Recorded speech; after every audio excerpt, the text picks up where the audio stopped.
कि हमें ध्यान रखना है कि हमारा सर्वर अलग है, हमारा क्लाइंट अलग है। क्लाइंट कुछ भी हो सकता है एंड सर्वर कहीं पर भी हो सकता है, तो हमें रिस्पॉन्स उस अकॉर्डिंग भेजना है। Hey everyone, welcome to this new Node.js series video. तो गाइस, आज हम लोग समझते हैं रेस्टफुल एपीआईज को। आई नो कि मैंने पिछली वीडियो में कहा था कि अभी हमने MongoDB से कनेक्ट कर लिया है और अभी हम एपीआईज राइट करेंगे जिससे कि हम लोग डेटाबेस के अंदर डेटा को भेज पाएं, अपडेट कर पाएं, डिलीट कर पाएं, बेसिकली CRUD ऑपरेशंस को परफॉर्म कर पाएं। लेकिन आई थॉट कि इससे पहले रेस्टफुल एपीआईज की टर्म को समझना बहुत ही ज़्यादा इंपॉर्टेंट है, बिकॉज हम लोग रेस्टफुल एपीआईज इसका यूज़ करेंगे हमारे बैकएंड एपीआईज को राइट करने के लिए, हम बैकएंड एपीआईज को बनाने के लिए। इस टर्म को समझना बहुत ही ज़्यादा इंपॉर्टेंट है। हम लोग रेस्टफुल एपीआईज बनाएंगे, अभी हम लोग उस चीज़ को फॉलो करने वाले हैं। तो अभी रेस्टफुल एपीआईज को हम लोग समझते हैं कि इसका क्या मीनिंग है, ये क्या टर्म है। तो समझते हैं रेस्टफुल एपीआईज को। तो गाइस, इंटरनेट पर इसकी डिफरेंट डेफिनेशंस हैं। मैं इस पर नहीं जाऊंगा कि कौन सी डेफिनेशन राइट है या फिर रॉन्ग है। मैंने जो अपने हिसाब से सीखा है मैं उस हिसाब से बताऊंगा, या फिर जो मैंने इंडस्ट्री में एक्सपर्ट बैकएंड डेवलपर्स हैं उनसे इस चीज़ के बारे में बात की है, तो उनसे मैंने क्या सीखा है उसके बारे में बताऊंगा, जो कि इंडस्ट्री में यूज़ हो रही है। तो मैं इंटरनेट की डेफिनेशन पर नहीं जा रहा हूँ। डेफिनेटली सेम डेफिनेशंस हैं जो कि मैं बताने वाला हूँ, लेकिन काफ़ी सारी अदर डेफिनेशंस भी हैं, लेकिन मैं उसकी राइट एंड रॉन्ग पर नहीं जा रहा। तो अभी सबसे पहले यार मैं एक बात बताता हूँ कि एट द एंड हम लोग करने वाले हैं CRUD ऑपरेशन। हम लोग CRUD ऑपरेशन ही परफॉर्म करने वाले हैं एट द एंड। लेकिन रेस्टफुल एपीआईज में क्या होता है कि इसके कुछ रूल्स होते हैं, स्टैंडर्ड्स होते हैं, स्टैंडर्ड्स कह सकते हैं इसको, ताकि हम लोग अच्छी एपीआईज राइट कर सकें, हम लोग स्केलेबल एपीआईज राइट कर सकें, smoothly front end back and connect कर पाएं।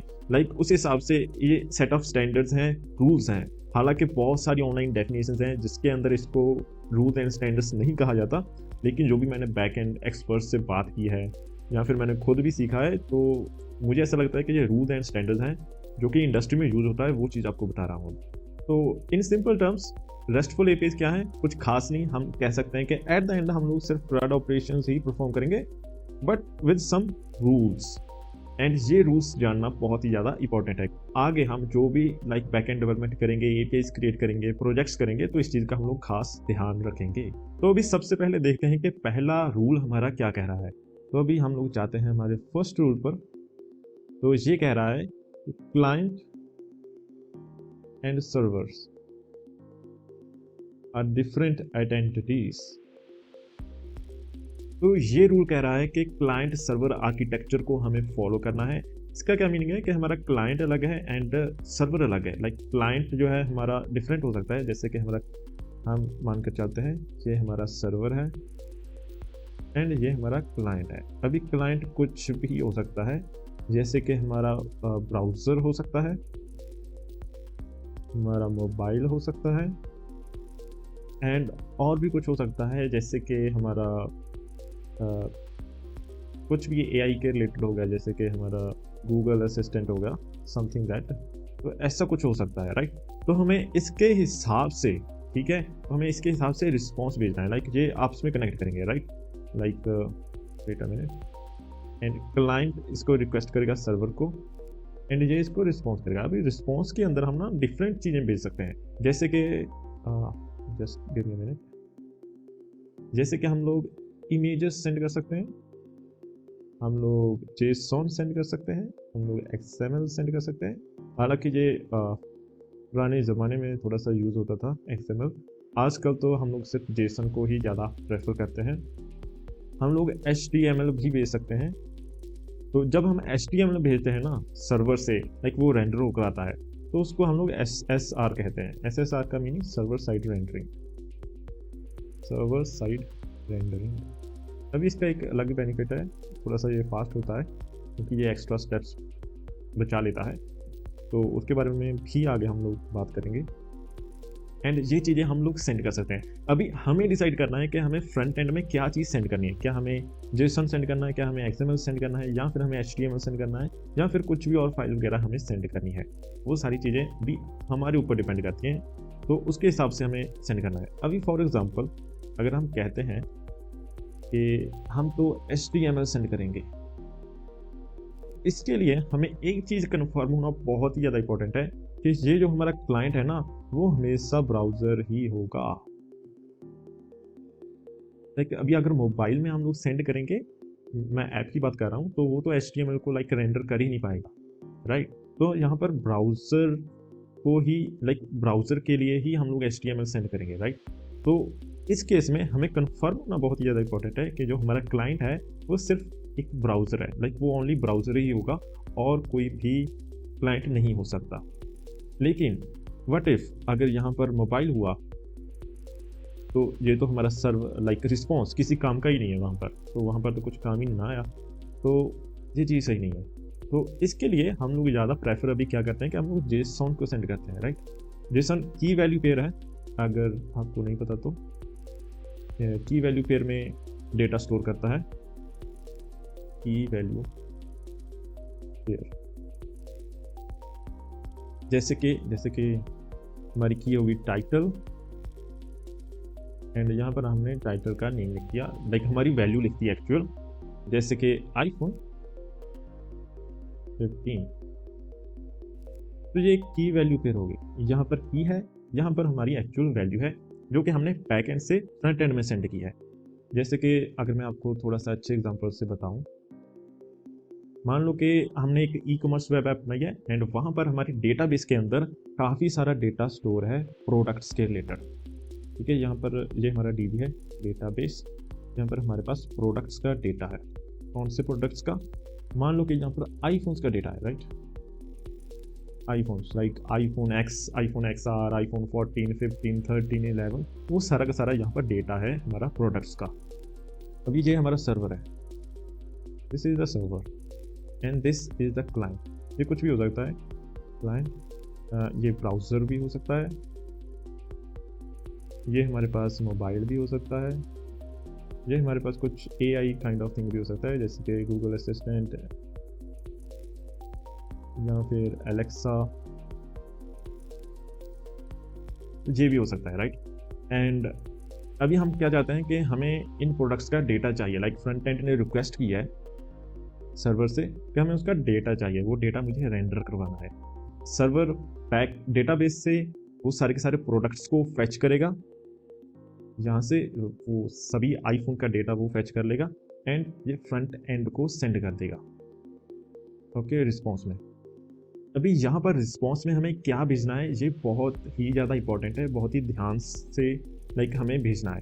तो हमारे ऊपर यहाँ पर है कि हमारा जो क्लाइंट है वो ब्राउज़र भी हो सकता है, मोबाइल भी हो सकता है, तो हम लोग यहाँ पर जेसन में प्रेफर करेंगे।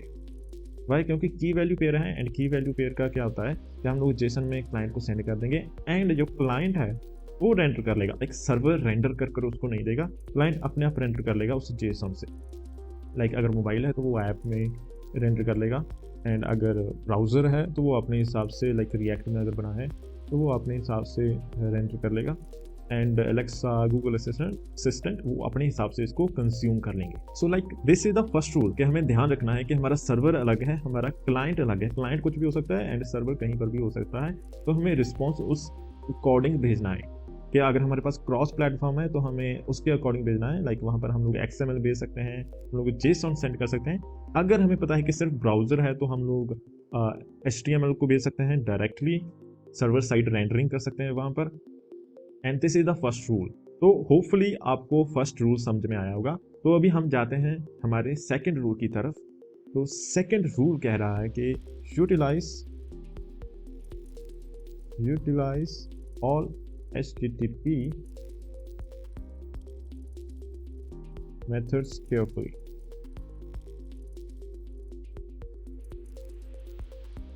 देखो गाइस, मैं आपको फिर से कह रहा हूँ कि हो सकता है कि ये चीज़ आपको इंटरनेट पर ना मिले, ये मैंने अपने हिसाब से थोड़ा सा चेंज किया है, या फिर जो भी मैंने इंडस्ट्री एक्सपर्ट से पूछा है तो उन्होंने जैसे मुझे समझाया है, राइट। तो इसे उस हिसाब से मैं यहाँ पर बता रहा हूँ। तो ये रूल कह रहा है, तो अगर आपको याद होगी तो एक वीडियो के अंदर मैंने आपको समझाया था कि गेट रिक्वेस्ट होती है, पोस्ट रिक्वेस्ट होती है, हमारे पास पैच होती है, हमारे पास डिलीट रिक्वेस्ट होती है, राइट। तो ये चार हमारे पास लाइक मेन HTTP मेथड्स होते हैं। इसके अलावा भी होते हैं कुछ मेथड्स, उनके बारे में भी बाद में बात करेंगे। तो हमें इन सब की ना रिस्पेक्ट करनी है अच्छे से, लाइक इसको केयरफुली यूटिलाइज करना है। तो अभी जो मोस्ट ऑफ द बिगिनर्स होते हैं ना, वो ये मिस्टेक बहुत बार करते हैं कि अगर उनको लाइक कुछ भी गेट करना है तो वो एक गेट रिक्वेस्ट बनाते हैं एंड लाइक यूजर्स या फिर प्रोडक्ट्स, लेट्स से प्रोडक्ट्स। तो ये जो एपीआई है ये प्रोडक्ट्स का डेटा देगी ऑब्वियसली, राइट। गेट रिक्वेस्ट है, प्रोडक्ट्स का डेटा देगी।